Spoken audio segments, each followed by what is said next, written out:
तो आप समझा दीजिए क्या हुआ। बताइए क्या हुआ। 17 तारीख को लगभग समय 11 बजे हम लोग को जो विवादित ज़मीन से विवाद चल रहा था, उस ज़मीन को जो हमारे गांव के प्रधान हैं, सूबेदार हैं, लगभग 250-300 के लगभग में उनके हाथ 12-13-14 लोग थे ऐसे कि उनके हाथ में गनर बंदूक था, बाकी लोग के हाथ में लाठी डंडे थे।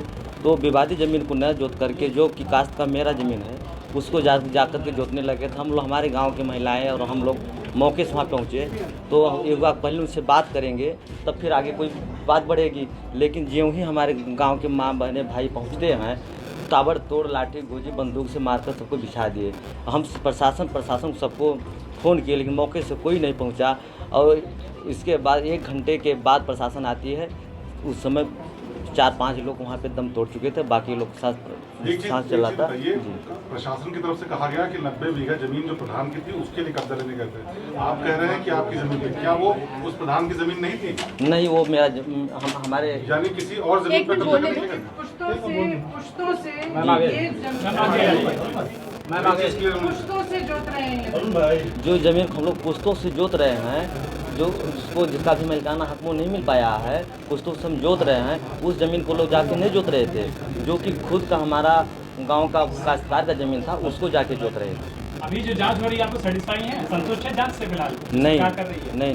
क्या चाहते हैं आपको बताइए। हम ये चाहते हैं कि जो ट्रस्ट की ज़मीन जो है उसको पूरे समाप्त करके उसको पूरे गांव में आदिवासी जो हमारे गांव के सबको बांट दिया जाए। अच्छा, आप लोग यहाँ तक पहुँचे कैसे? जब हम सुने कि दीदी जी प्रियंका जी दिल्ली से चल के 2000 किलोमीटर चल के बनारस गए, हमारे कुछ भाई वहाँ पे अभी चल रहे हैं, तब घायल स्थिति में वहाँ बने हुए हैं, उनकी इलाज भी नहीं हो रहा है। वहाँ जब पहुँचे हैं तो रास्ते में टीवी चैनल वगैरह और मोबाइल में देख रहे हैं कि दीदी जी आ रहे हैं हमारे गांव मिलने के लिए, हम लोग को हमारे दुख दर्द बांटने के लिए। लेकिन प्रशासन ने उनको गिरफ्तार करके कहीं ऐसे जगह ले गया कि वो हमसे न मिल पाएँ।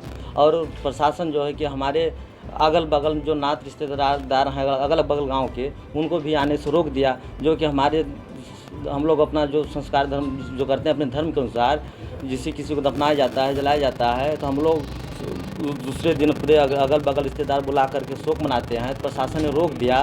तो शाम तक प्रशासन पूरी डटी हुई थी, किसी को आने जाने के लिए रोक रखा था।